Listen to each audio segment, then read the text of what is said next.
conocido deportistas que ha pasado lo mismo y no han llegado a hacer lo que él hizo. No han llegado a eso. No han llegado.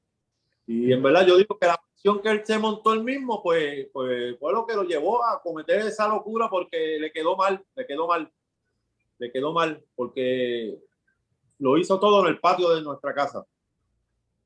Entonces podríamos decir o descartar la teoría de que la fama lo cegó. Él no era famoso. Felipe Verdejo no era famoso. Créeme. Él por no quedar mal. Yo digo que fue por no quedar mal con su familia. Su familia. Para no quedar mal con ellos, pues hizo esto. Me gustaría hacerle lo mismo que le hizo a mi hija. A veces le gustaría que yo lo tirara de la laguna, si yo le diera, si yo lo drogara. Me gustaría hacerle lo mismo. Imagínate. Nunca había dicho esto, pero ese es mi sentir de madre. Hacerle lo mismo. Muy buenas tardes y gracias por acompañarme en este informe especial de ENI con más. Un breve informativo, siempre con la verdad. Antes de entrar en los temas, me gustaría invitarlo a que haga clic en el icono de me gusta y a que comparta este video. También a que se suscriba a este canal en YouTube. Y una vez que lo haga, recuerde activar el icono de la campanita para que pueda recibir las notificaciones de todos mis videos. Enfoco este informe especial en el caso del boxeador Félix Verdejo. Pero antes, me gustaría informarles que el superintendente del Distrito Escolar de Uvalde, en Texas, anunció que renuncia a su cargo. Según un comunicado publicado en la página web de su esposa en Facebook, el señor Hal Harrell permanecerá en el puesto durante el ciclo escolar y hasta que la junta directiva contrate a su sucesor. Harrell, la junta escolar de Uvalde y otros funcionarios del distrito escolar han sido fuertemente criticados por la masacre del 24 de mayo en la escuela primaria Robb, en la que un joven armado asesinó a 19 niños y 2 maestras. Como ya he informado antes, un gran número de agentes respondieron al llamado de emergencia, pero tardaron más de 70 minutos para actuar, permitiendo que Salvador Ramos matara con un fusil tipo AR-15 a los estudiantes de 4º grado. La Junta Escolar de Uvalde, por su parte, se reuniría más adelante para examinar los planes de jubilación de Harrell. Les cuento que hace una semana, funcionarios del Distrito Escolar de Uvalde suspendieron a toda la fuerza policial. Todo esto ocurre luego de un mes del inicio del nuevo año escolar en esta comunidad situada al sur de Texas. Y ahora continúo con el caso del boxeador Félix Verdejo. Poco a poco salen a la luz nuevos detalles en el caso. La defensa acaba de solicitar el análisis de un neurólogo en lo que algunos consideran es una estrategia de los abogados de Verdejo, acusado del secuestro y brutal asesinato de la joven embarazada Keishla Rodríguez Ortiz en Puerto Rico.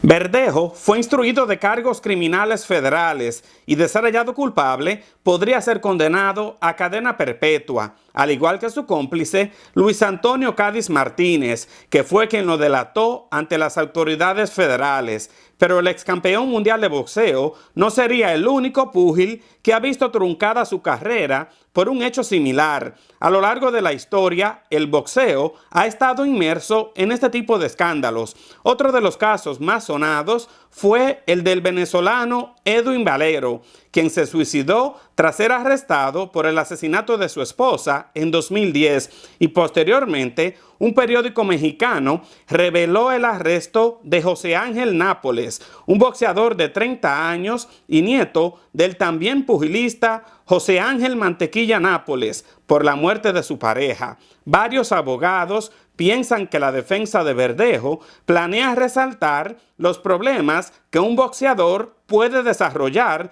debido a la cantidad de golpes que recibe. Pero ¿qué tan importante es esta información en un caso como este? Escuchemos lo que les dijo un abogado criminalista a mis colegas del programa Lo Sé Todo de Guapa Televisión. Lo que pasa es que tanto la Constitución federal como la estatal garantizan un debido proceso de ley. Y el abogado tiene la responsabilidad de, si observa en su representado alguna anomalía que le afecte su procesabilidad o la participación que le están imputando en relación a los hechos, tiene la obligación de llamarle la atención al tribunal y procurar una evaluación pericial. Digamos, si la persona no está ubicada en tiempo y espacio, si la persona no reconoce el proceso donde está involucrado, se le somete a una evaluación posiblemente psiquiátrica, psicológica. En este caso se está pidiendo una evaluación de un perito, obviamente con una especificación más, y valga la redundancia, más específica, que lo que se busca con toda probabilidad es determinar si este señor o cualquier persona ha sufrido algún daño cerebral severo que le haya incidido en los actos que se le imputan. Por ejemplo, si en caso de Verdejo, que es el boxeador, él recibió un sinnúmero de golpes en su cabeza a raíz de su profesión. Eso puede haber degenerado en alguna lesión cerebral y eso a su vez puede haber generado algún tipo de efecto en su conducta, tanto social, personal, etcétera. Y de ahí entonces, si ellos entienden que eso incide en los hechos que se le imputan, pues tienen que ser evaluados por un perito. Hay antecedentes en esto. Tenemos el caso de Hernández, el futbolista. El futbolista Hernández, de origen puertorriqueño, era una persona totalmente joven, fuerte, físicamente saludable, pero empezó a demostrar una conducta sumamente errática. Entre ellas empezó a cometer actos delictivos sin sentido, tenía unos contratos multimillonarios, hasta se dedicó a, pues, entre otras cosas, a robar por bagatería. Entonces entró en actos de violencia severos, como que se imputaban como asesinato, y nadie se explicaba por lo que era. Finalmente tengo entendido que murió en la cárcel, pero finalmente se descubrió que tenía unas lesiones en el cerebro que incidían en su conducta social. Y de ahí entonces la evaluación que se le puede hacer a cualquier persona que esté en la misma circunstancia. Y ahora la pregunta de muchos es, ¿será que los golpes que recibe un boxeador realmente podrían influenciar en un brutal incidente como el ocurrido el 29 de abril del año pasado contra esta joven embarazada? Para saber esta respuesta, contacté a mi neuróloga, la doctora Casilda Balmaceda, y acá les dejo la entrevista.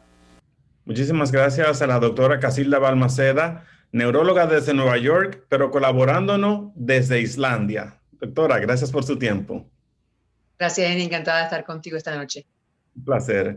Doctora, hemos visto varios casos de violencia doméstica, actos de feminicidios en jugadores de ligas deportivas profesionales. ¿Qué me puede explicar usted sobre la ola de violencia de género en muchos boxeadores? Sí, es un gran síndrome que ha sido reconocido finalmente en los últimos años. Este síndrome data mucho anteriormente y se ha visto con gran frecuencia en aquellas personas que han tenido trauma en la cabeza. Por ejemplo, jugadores de fútbol americano, personas que hacen esquí, también boxeadores. Es un síndrome bastante importante, se llama la demencia pugilística.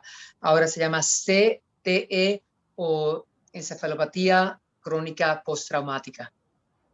¿Y cuál es la causa entonces de esta enfermedad? Específicamente son los golpes que reciben los boxeadores o los jugadores de ciertos deportes. Sí, la demencia pugilística fue reconocida en 1928. De hecho, pacientes, por ejemplo, como Muhammad Ali, tenían demencia pugilística.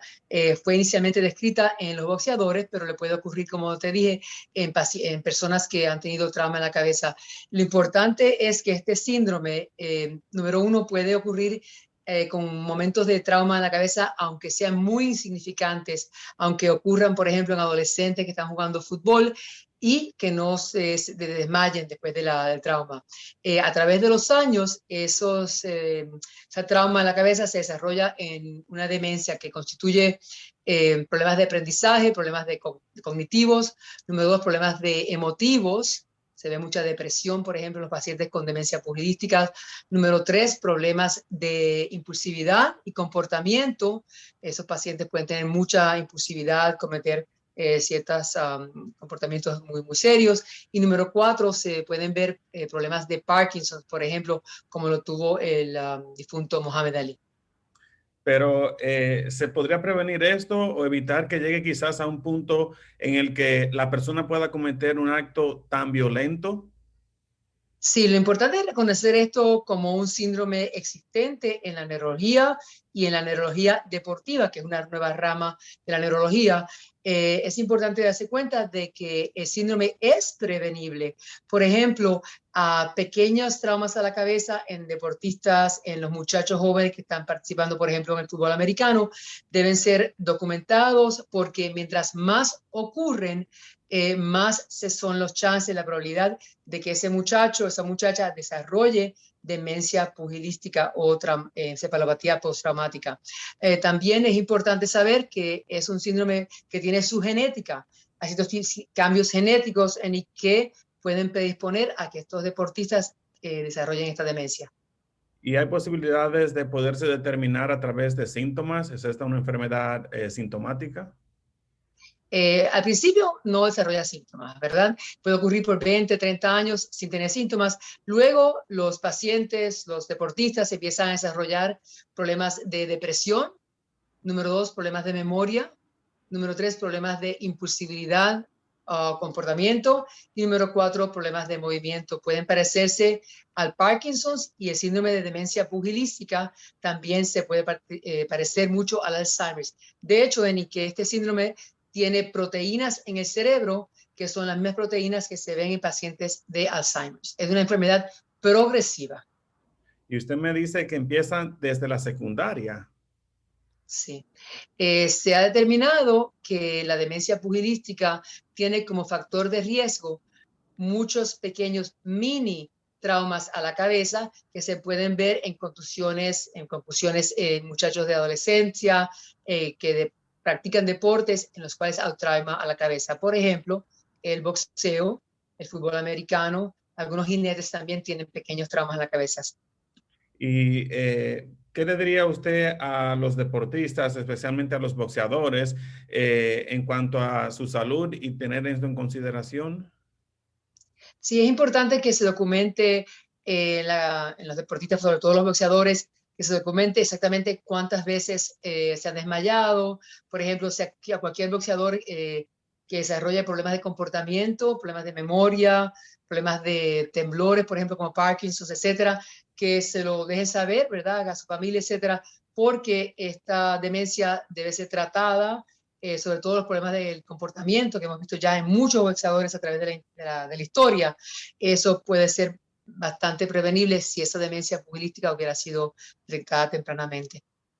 Y es importante resaltar, doctora, que tampoco estamos defendiendo ni acusando al boxeador Félix Verdejo. Estamos simplemente analizando las posibles teorías de la defensa, lo que la defensa podría quizás tratar de atribuirle las acciones del boxeador, si es cierto que cometió ese delito, ¿no?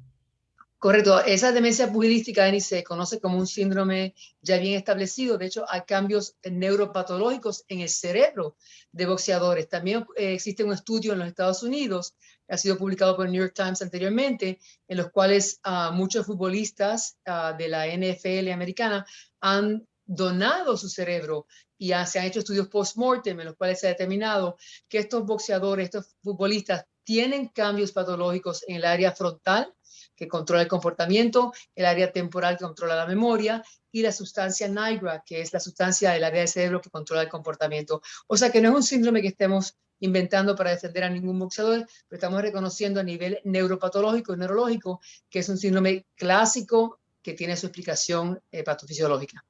Perfecto, doctora Balmaceda, muchísimas gracias por colaborarnos. A ENI con más, de nuevo, desde Islandia. Le agradezco muchísimo su colaboración. Siempre encantada de estar contigo. Chao.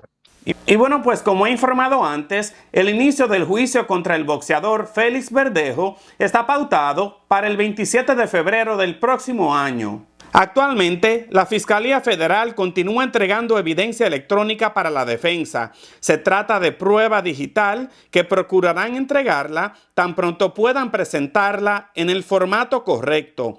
La próxima audiencia judicial sería el próximo 21 de octubre, fecha en la que se espera que ya haya culminado la divulgación de descubrimiento de pruebas y un día en el que se podrían identificar asuntos en los que el Tribunal Federal debería involucrarse. Es un caso súper importante al que acá en ENI con Más he estado dando seguimiento y lo seguiré haciendo, trayéndole toda la información conforme vaya saliendo. De esa manera termino este informe especial, agradeciéndole su tiempo y su confianza, invitándolo a que me siga en todas las redes sociales, también a que se suscriba a este canal en YouTube. Y una vez que lo haga, no olvide activar el icono de la campanita para que pueda recibir las notificaciones de todos mis videos y siempre estar al tanto de temas importantes para nuestra comunidad. Nos vemos en otra edición de ENI con Más.